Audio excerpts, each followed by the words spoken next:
कंप्यूटरों का वर्गीकरण।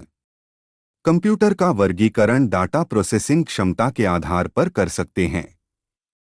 कंप्यूटर उनके डाटा को संभालने की क्षमता, उद्देश्य, कार्य करने की क्षमता, आकार, स्टोरेज क्षमता और परफॉर्मेंस के हिसाब से वर्गीकरण किए गए हैं।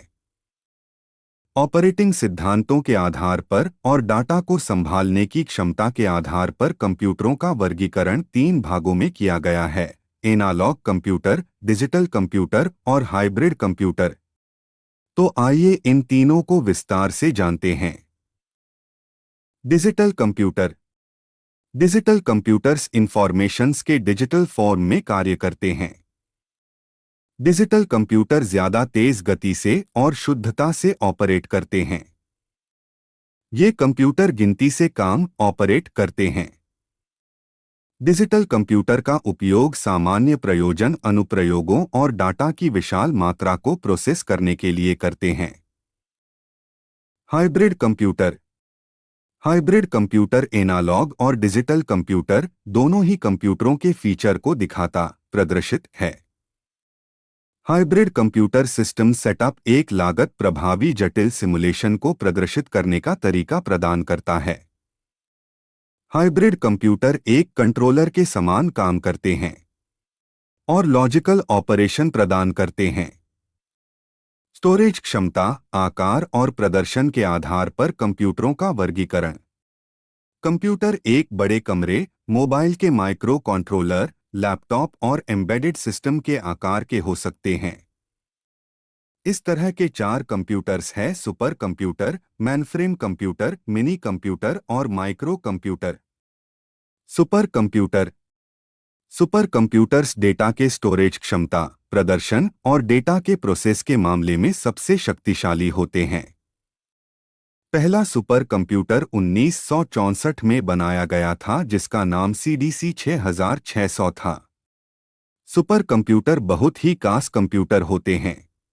इनका उपयोग बड़ी और इम्पोर्टेंट खोजों और वैज्ञानिक काम के उद्देश्यों को करने के लिए किया जाता है।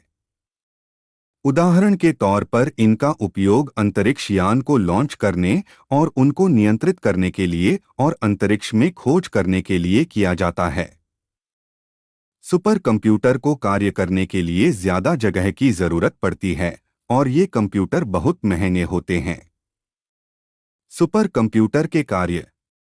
मौसम की भविष्यवाणी। सुपर कंप्यूटरों का इस्तेमाल अनुमान लगाने, मौसम की भविष्यवाणी का, बरसात का, प्रकृति का और इन सब की तीव्रता का अध्ययन करने के लिए किया जाता है। भूकंप की जानकारी लेना। सुपर कंप्यूटर का इस्तेमाल भूकंप घटना की खोज करने के लिए भी किया जाता है। इनका इस्तेमाल प्राकृतिक गैस, कोयला और पेट्रोलियम जैसे संसाधनों की खोज करने के लिए भी करते हैं। दूरभाष। सुपर कंप्यूटर विभिन्न मशीनों, उपकरणों और व्यक्तियों के बीच संचार व्यवस्था को बढ़ाने में सहायक होते हैं। सुपर कंप्यूटर के और भी कई उपयोग है। Mainframe computer.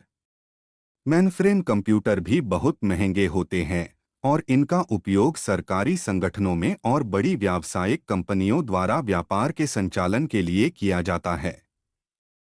मेनफ्रेम कंप्यूटर भी बड़े कमरे रखे जाते हैं जहां इसे ठंडा रखने और दूसरी सुविधाएं उपलब्ध होती हो। बहुत ही बड़ी मात्रा में डेटा को बहुत तेज गति से प्रोसेस कर सकते हैं। मेनफ्रेम कंप्यूटर विशाल व्यावसायिक बैंक, शिक्षा संस्थान और इंश्योरेंस कंपनियों में अनेक ग्राहकों के डेटा को रखने के लिए किया जाता है। Mini computer. मिनी कंप्यूटर छोटे व्यापार में इस्तेमाल होते हैं। मिनी कंप्यूटर सुपर कंप्यूटर की तरह शक्तिशाली नहीं होते हैं, लेकिन फिर भी ये एक शक्तिशाली मशीनों की गिनती में आते हैं। इनका इस्तेमाल बड़ी या मध्यम वर्ग की कंपनियों और उत्पादन सदनों में किया जाता है। मिनी कंप्यूटर एक एकल उपयोगकर्ता और बहु उपयोगकर्ता की अवधारणा के अनुसार भी कार्य करते हैं। Micro computer.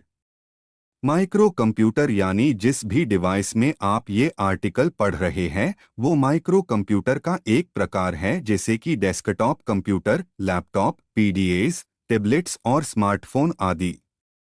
ये सब माइक्रो कंप्यूटर के प्रकार है।